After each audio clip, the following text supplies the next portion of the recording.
Oxford, England. For over 1,000 years, this city has stood at the crossroads of power, knowledge, and rebellion. Kings have made it their capital and fought for its control. Students have debated in its halls, while wars raged outside its walls. This is a place where the future of England was decided, where minds were shaped that would change the world, and where ordinary people fought, survived, and built something that would outlast empires.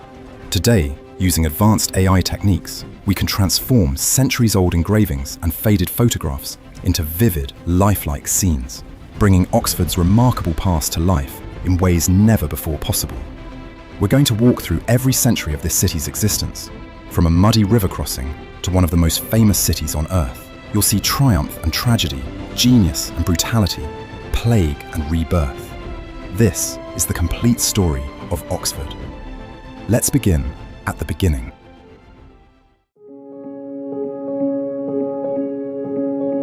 Not many people know this, but Oxford's story actually begins before the Saxons. Archaeological evidence reveals a small Roman settlement here, including a kiln and pottery workshops. In 2003, excavations unearthed a Roman pot dating to around 100 AD, proof that people were living and working on this site nearly 2,000 years ago. But the Romans never built anything significant here. They came, they made their pottery, and they left. The real story of Oxford begins with the Saxons. The name Oxford means exactly what you think, a ford where oxen crossed. Around the 8th century, Saxon settlers needed a way to get their livestock across the Thames, and they find a shallow point near where two rivers meet, the Thames, known locally as the Isis, and the Cherwell, close to what's now Folly Bridge. It's practical, nothing more. A few houses appear, then a few more. The place becomes known as Oxena Forda in the Saxon tongue. But Oxford's spiritual foundation comes from a Saxon princess named Friedswyde. According to legend, around 727 AD, Friedswyde is a young noblewoman who refuses marriage to a local king, choosing instead to dedicate her life to God. She establishes a small monastery here, building a church on the site where Christ Church Cathedral stands today.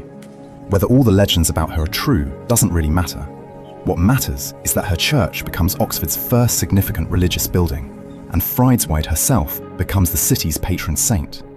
The priory she founds will stand for centuries. By 911, things start to get serious. England is being carved up by Viking invaders, and Edward the Elder, King of Wessex, recognizes that this river crossing has strategic value. He builds fortifications here, transforming a simple ford into a fortified town. Oxford becomes part of a defensive network, protecting Wessex from Danish attack. The town sits on the border between Saxon and Viking territory, and that tension defines its early years. In 1002, something horrific happens. King Ethelred the Unready orders what becomes known as the St. Brice's Day Massacre.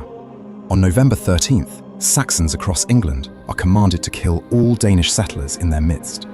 In Oxford, terrified Danes flee to St. Friedswyde's church, seeking sanctuary. The locals bar the doors and set the building on fire. Everyone inside burns to death. Among the dead is Gunhild, sister of Sweyn Forkbeard, the King of Denmark. This single act of violence ensures that Sweyn will return with a massive army to exact revenge. But Oxford survives, and as the 11th century approaches, this rough border town is about to be caught in the greatest invasion England will ever face.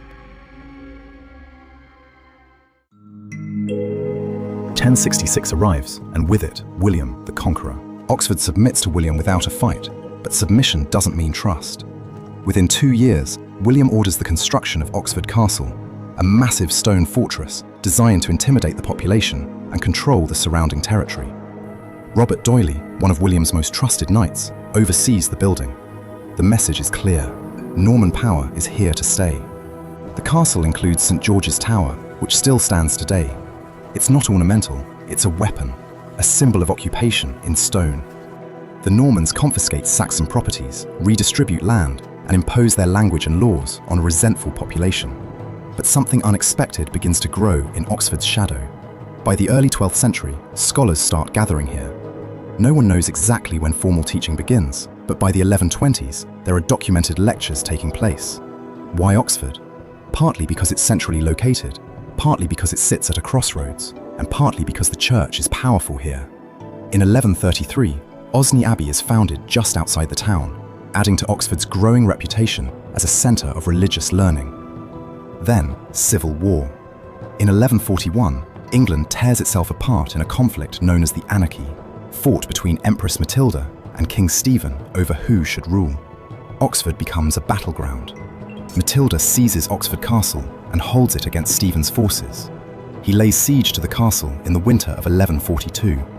For 3 months, Matilda's garrison holds out, but eventually the situation becomes desperate. On a December night, with the Thames frozen solid, Matilda and 3 of her knights escape by dressing in white cloaks to blend with the snow. They slip across the frozen river and flee to Wallingford. It's one of the most dramatic escapes in medieval English history, and it happens right here. The next day, Oxford Castle surrenders to Stephen. He takes control of the city, but Matilda herself has slipped through his fingers. The war drags on for another 11 years in a bitter stalemate. Neither side strong enough to defeat the other. Eventually, exhausted by endless fighting, they reach a compromise. Stephen keeps the throne for his lifetime, but Matilda's son, Henry, will inherit it when Stephen dies. Matilda came within a sword's edge of the English crown, but it wasn't to be.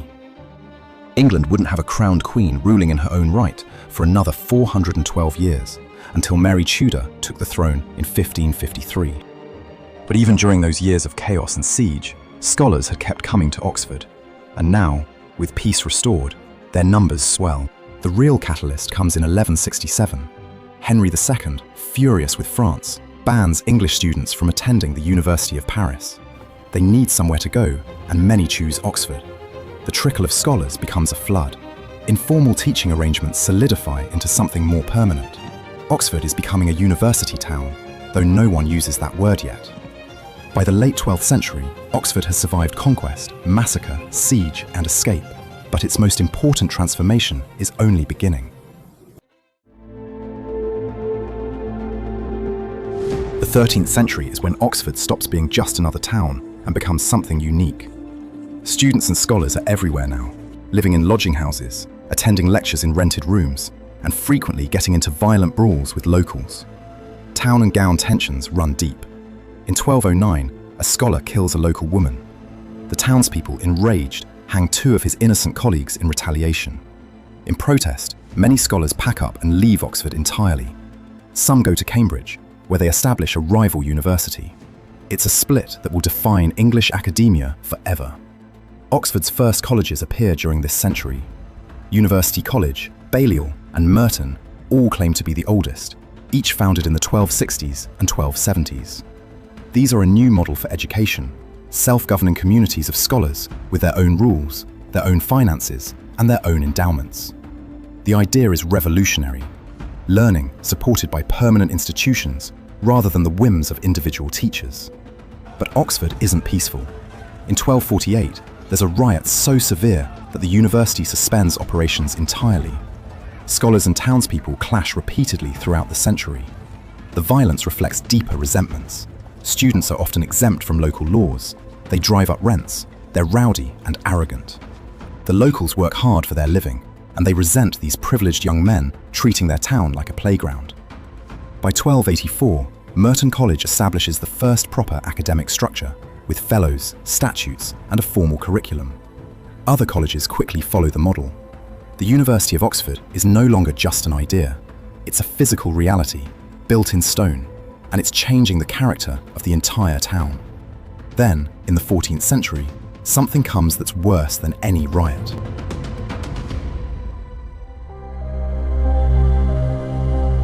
The 14th century is a time when you definitely wouldn't have wanted to live in Oxford. First, in 1348, the Black Death reaches England. By 1349, it's in Oxford. The plague kills indiscriminately. Scholars, townspeople, monks, merchants, no one is safe. Estimates suggest that between 1/3 and half of Oxford's population dies within months. Entire households are wiped out. Bodies pile up faster than they can be buried. The university nearly collapses from lack of students and teachers. Then, only a few years later, disease turns into violence. February 10th, 1355, St. Scholastica's Day. 2 students drinking at the Swindlestock Tavern complain about the quality of the wine. The landlord argues back. Insults fly, then punches, then the students throw their drinks in his face. The situation spirals out of control. For 3 days, Oxford descends into chaos. Townspeople attack scholars with swords and bows. Scholars fight back with whatever they can find. By the time the violence ends, 63 students and 30 townspeople are dead. The aftermath is brutal.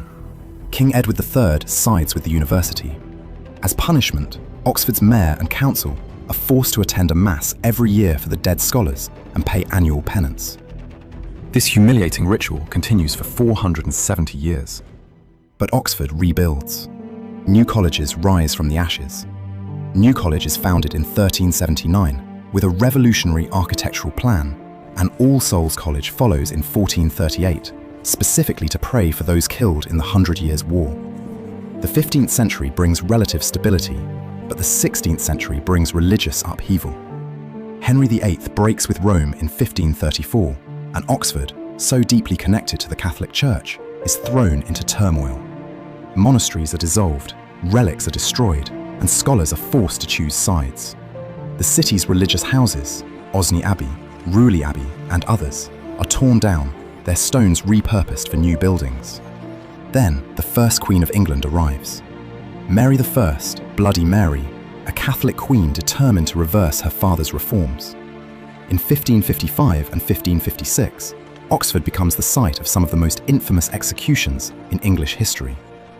3 men, Thomas Cranmer, the literal Archbishop of Canterbury, Bishop Hugh Latimer, and Bishop Nicholas Ridley, are burned at the stake for heresy in what is now Broad Street. Their deaths are meant to terrify, but instead they inspire. A memorial, the Martyrs' Memorial, will later be erected on the spot where Protestant England remembers its dead. Oxford has survived plague and riot, but now it must survive the violent swings of religious reformation, and the next century will test it like never before.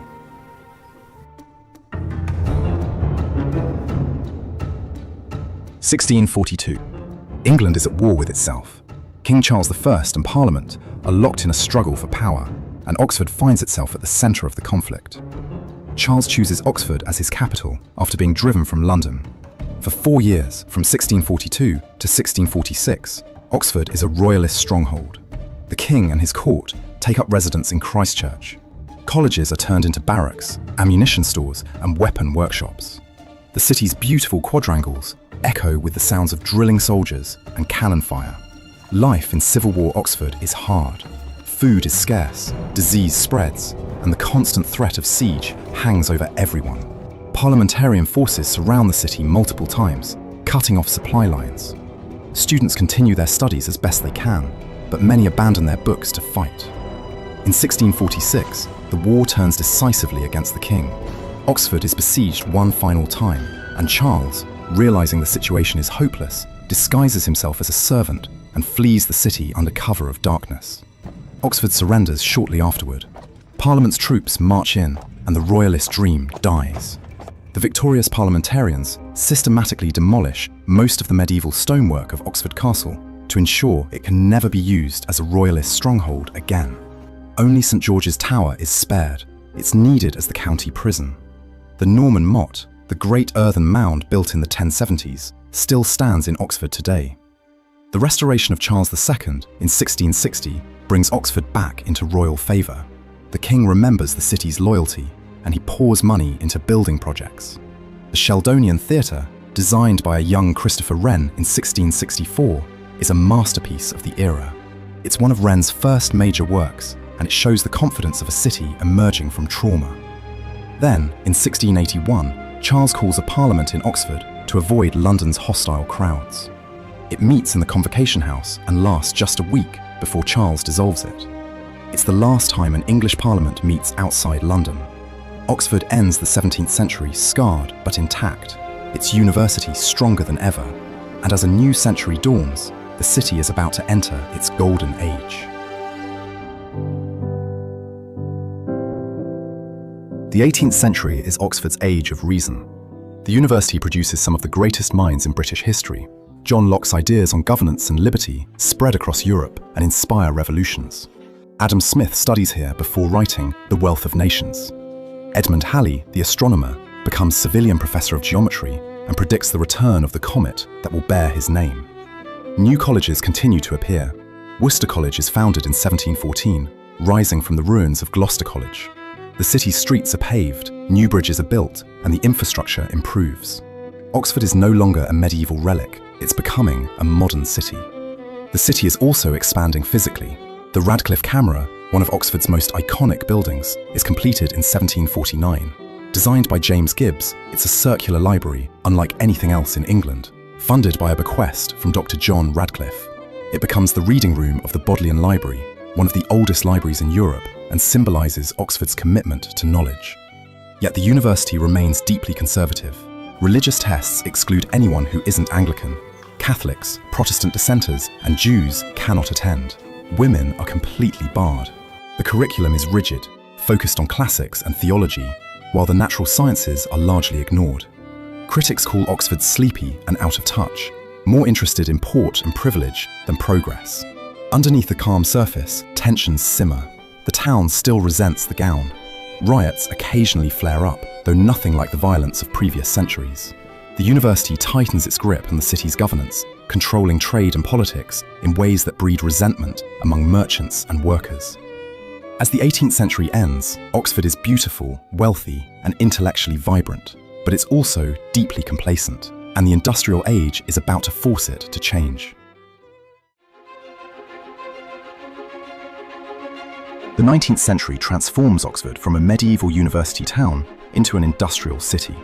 The Oxford Canal opens in 1790, connecting Oxford to the national waterway network. Coal, iron, and manufactured goods flow in. Agricultural produce flows out. Trade booms. Then, in 1844, the Great Western Railway arrives. Oxford is now connected to London, Birmingham, and beyond. Travel that once took days now takes hours. The railway brings tourists. Middle-class Victorians flock to Oxford to admire the dreaming spires and walk through ancient quads. The city becomes romanticised in literature and art. But the railway also brings industry. Working-class suburbs spring up around the station. Factories appear. The population explodes from around 12,000 in 1801 to over 49,000 by 1901. The university undergoes its own revolution. In 1854, Parliament forces Oxford to open its doors wider. Religious tests are gradually abolished, allowing dissenters and Catholics to enrol. In 1878, the first women's colleges are established, Lady Margaret Hall and Somerville College. Women can attend lectures and take exams, though they won't receive full degrees until 1920. Academic standards rise dramatically. The sciences finally get their due. The University Museum of Natural History opens in 1860, a Gothic Revival masterpiece housing Britain's growing scientific collections. The Oxford Movement, a religious revival led by John Henry Newman, shakes the Church of England to its core. Churches are decorated again with stained glass and ornate altars. And remarkably, they help restore Christmas itself. Since Oliver Cromwell banned Christmas in the 1650s, the holiday had been muted, almost forgotten. The Tractarians bring it back. Church decorations, special musical services, charity events for the poor. By the 1870s, the Victorian Christmas we recognise today is in full bloom, thanks in part to Oxford. In 1896, something revolutionary happens. William Morris, not the famous designer but a local businessman, founds Morris Motors in a garage in Longwall Street. He starts by making bicycles, then motorcycles, then cars. It's a tiny operation at first, but it will grow into one of Britain's major automobile manufacturers and transform Oxford's economy forever. As the 19th century closes, Oxford is caught between two identities, the ancient university and the modern industrial city, and the 20th century will force it to reconcile them.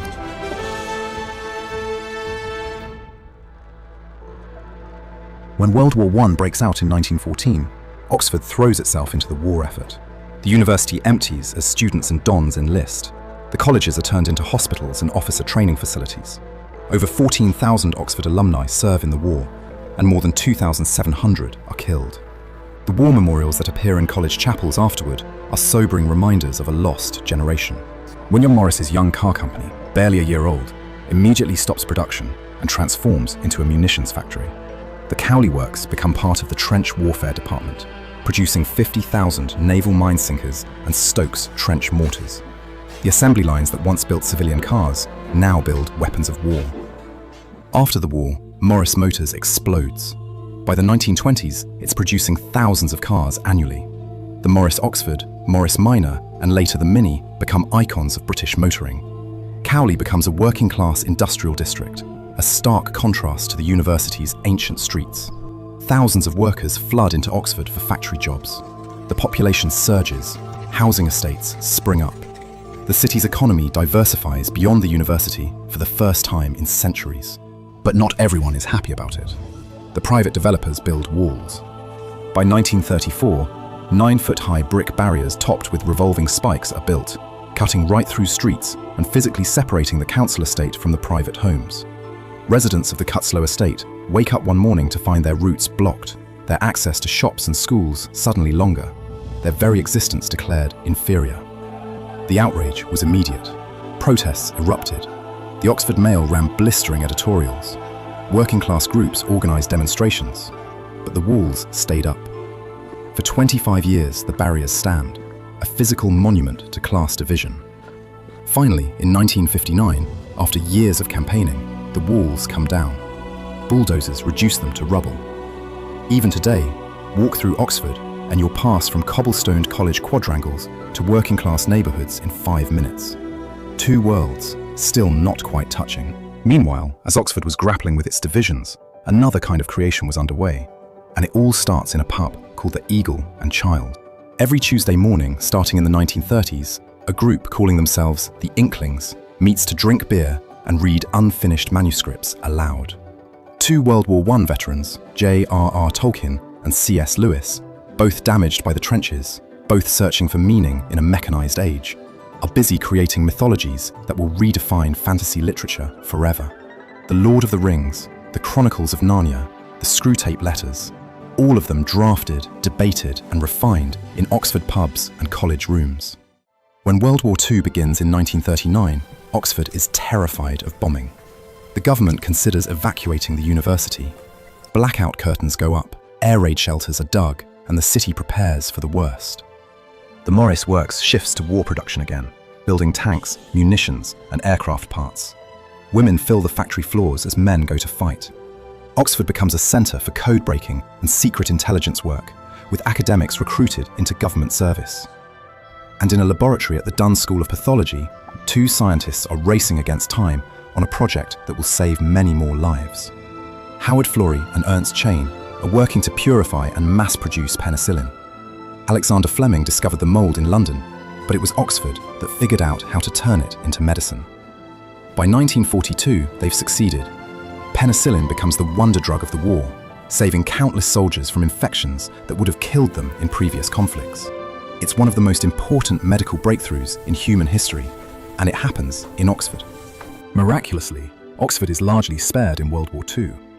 Hitler reportedly orders his Luftwaffe to avoid bombing the city because he intends to make it his capital of occupied Britain. Whether this is true or propaganda is debated, but the fact remains. While Coventry, London, and Birmingham are devastated, Oxford survives almost unscathed. Then, on May 6, 1954, something remarkable happens at Oxford's Iffley Road track. Roger Bannister, a medical student at the university, runs a mile in 3 minutes and 59.4 seconds. It's the first time in recorded history that anyone has broken the 4-minute barrier. The achievement captures the world's imagination and proves that human limits are often just assumptions waiting to be shattered. The university admits more students than ever before, including increasing numbers of women and international students. In 1974, the first 5 men's colleges finally admit women, breaking centuries of tradition. Meanwhile, Morris Motors had merged with Austin to form the British Motor Corporation, then becomes part of British Leyland in 1968. The company struggles through strikes, poor management, and competition from foreign car makers. By the 1980s, British Leyland collapses. The Cowley plant survives under new ownership, eventually becoming part of BMW and producing the reborn Mini. But the glory days of British car manufacturing are over. The next question is, how does Oxford fare in the modern times? Today, Oxford is a city of about 165,000 people, and the university remains its heart. 39 colleges now operate, educating around 25,000 students from across the globe. Oxford consistently ranks as one of the top 3 universities worldwide. Its alumni include 28 British Prime Ministers, over 70 Nobel Prize winners, and countless other professionals. Stephen Hawking, Oscar Wilde, Hugh Grant, Bill Clinton, Emma Watson, the list goes on and on. The city's economy has transformed yet again. The car plant in Cowley still operates, now owned by BMW and producing the Mini. But Oxford's real growth is in technology, pharmaceuticals, and research. The COVID-19 pandemic puts Oxford on the global stage in 2020. Scientists at the university, working with AstraZeneca, developed one of the first effective vaccines. The Oxford AstraZeneca vaccine is distributed to billions of people worldwide, saving countless lives. But modern Oxford faces challenges. Housing is extortionately expensive, pushing out working-class families. Traffic is a nightmare.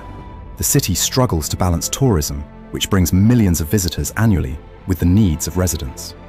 Town and gown tensions persist in new forms. Disputes over university's enormous wealth, while local services are underfunded. Oxford today is a living paradox, ancient and cutting edge, exclusive and diverse, beautiful and troubled, inspiring and frustrating. And it continues to shape the world in ways both profound and subtle. From a muddy ford where oxen crossed a river to one of the most famous cities on earth, Oxford's story is one of survival, reinvention, and relentless forward motion. Oxford's history is messy, contradictory, and deeply human. Much like any other city, it's not perfect and never has been. But as this video has shown, Oxford has so much to be proud about and will continue to forge the world's greatest minds for decades to come. If you've enjoyed this journey through Oxford's complete history, please like this video and subscribe to the channel for more deep dives into the cities that shaped the world. And as always, we'll see you in the past.